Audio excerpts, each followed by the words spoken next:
అందరికీ నమస్కారం అమ్మ. ఈరోజు మనం తెలుసుకుంటున్న అంశం ఏంటంటే 6వ తరగతి తెలుగులో 9వ పాఠ్యాంశమైన ధర్మ నిర్ణయం అనే పాఠ్యాంశానికి సంబంధించి టోటల్ నోట్స్ని ఈరోజు వీడియోలో చూద్దాం. ఇంకా మన ఛానల్ సబ్స్క్రైబ్ చేసుకున్న వాళ్ళు ఎవరైనా దయచేసి సబ్స్క్రైబ్ చేసుకొని లైక్ చేసి షేర్ చేసి మీ ఫ్రెండ్స్కు రిలేటివ్స్ అందరూ సబ్స్క్రైబ్ చేసుకొని చెప్పండి అమ్మ. నా ఛానల్ని సబ్స్క్రైబ్ చేసుకొని ప్రత్యక్షంగా పరోక్షంగా సపోర్ట్ చేస్తున్న వాళ్ళందరికీ పేరు పేరున ప్రత్యేకమైన హృదయపూర్వక ధన్యవాదములు. దయచేసి వీడియోని మాత్రం స్కిప్ చేయొద్దండి. ఇంకా ఆలస్యం చేయకుండా వీడియోలోకి వెళ్ళిపోదాం. మొదటి ప్రశ్న, దుర్గాదేవిని కనకదుర్గగా ప్రజలు ఎందుకు పిలుస్తున్నారు? తర్వాత రెండవ ప్రశ్న, మాధవవర్మ దృష్టిలో అందరూ సమానులే అని ఎలా చెప్పగలవు? మూడవ ప్రశ్న, విజయవాడలో బంగారు వర్షం ఎందుకు కురిసిందో వివరంగా రాయండి. మళ్ళీ చెప్తున్నా అనుకోద్దండి మా అక్షరాలు కనుక క్లియర్గా కనిపించకపోతే నెట్ క్వాలిటీ పెంచుకొని స్క్రీన్ షాట్ తీసుకున్నాను. ఎక్కడికక్కడ స్క్రీన్ షాట్ తీసుకోండి. ఇక్కడ మరణించిన వారిద్దరిని బతికించింది.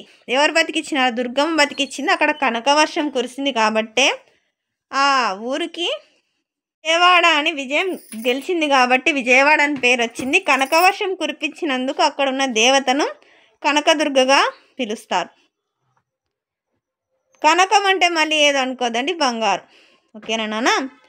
నాలుగవ ప్రశ్న, ధర్మపరాయణుడైన మాధవవర్మ గురించి సొంత మాటల్లో రాయండి. జాగ్రత్తగా స్క్రీన్ షాట్ తీసుకున్నాను. అక్షరాలు కనుక సరిగ్గా కనిపించకపోతే నెట్ క్వాలిటీ పెంచుకున్నాను. ఇంకా మన ఛానల్ సబ్స్క్రైబ్ చేసుకున్న వాళ్ళు ఎవరంటే దయచేసి సబ్స్క్రైబ్ చేసుకొని లైక్ చేసి షేర్ చేసి మీ ఫ్రెండ్స్కు రిలేటివ్స్ అందరికీ సబ్స్క్రైబ్ చేసుకోమని చెప్పండి. తర్వాత భాషాంశాలు నాన్న. కింద గీత గీసిన పదాలకు అర్థాలను రాయండి. వాటితో సొంత వాక్యాలు రాయండి. అసువులు అంటే ప్రాణాలు అని అర్థం. సమయానికి సరైన వైద్యం లేకపోతే ప్రాణాలను కాపాడలేం. తర్వాత ఇక్కడ గడియ అనే మాట మనం చాలాసార్లు విన్నాం, కానీ గడియ అంటే కరెక్ట్గా మనకు టైం గంట అనుకుంటాం, కానీ గంట అంటే కాదు. ఇప్పుడు మనం బాహుబలి సినిమాలో డైలాగానే ఉంది కదా, గడియ పాటు నేను ఆ కాలికేల సైన్యాన్ని ఆపగలను మన సైన్యంతో అంటాం. గడియ అంటే 24 నిమిషాలని అర్థం. ఈరోజు 24 నిమిషాల్లోనే 20 కిలోమీటర్లు వెళ్ళాను.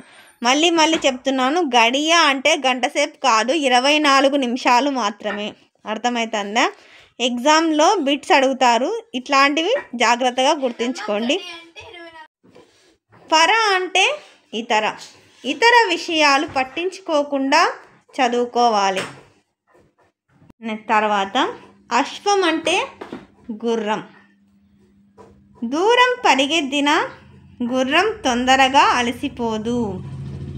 తర్వాత సువర్ణం అంటే బంగారం ధర నానాటికి పెరిగిపోతోంది.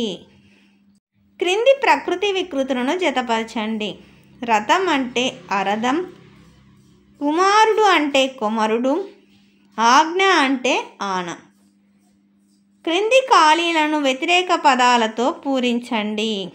ఉదయిస్తాడు అంటే అస్తమిస్తాడు, అన్యాయం అంటే న్యాయం, సుఖం అంటే దుఃఖం, సామాన్య అంటే అసామాన్యం.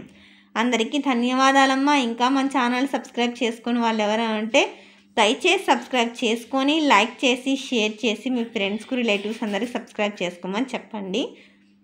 నా ఛానల్ని సబ్స్క్రైబ్ చేసుకొని ప్రత్యక్షంగా పరోక్షంగా సపోర్ట్ చేస్తున్న వాళ్ళందరికీ పేరు నా ప్రత్యేకమైన హృదయపూర్వకమైన ధన్యవాదాలను తెలుపుకుంటున్నానమ్మా. అందరికీ మనస్ఫూర్తిగా ధన్యవాదాలు. అందరికీ ధన్యవాదాలు. దయచేసి వీడియోని మాత్రం స్కిప్ చేయొద్దు నాన్న.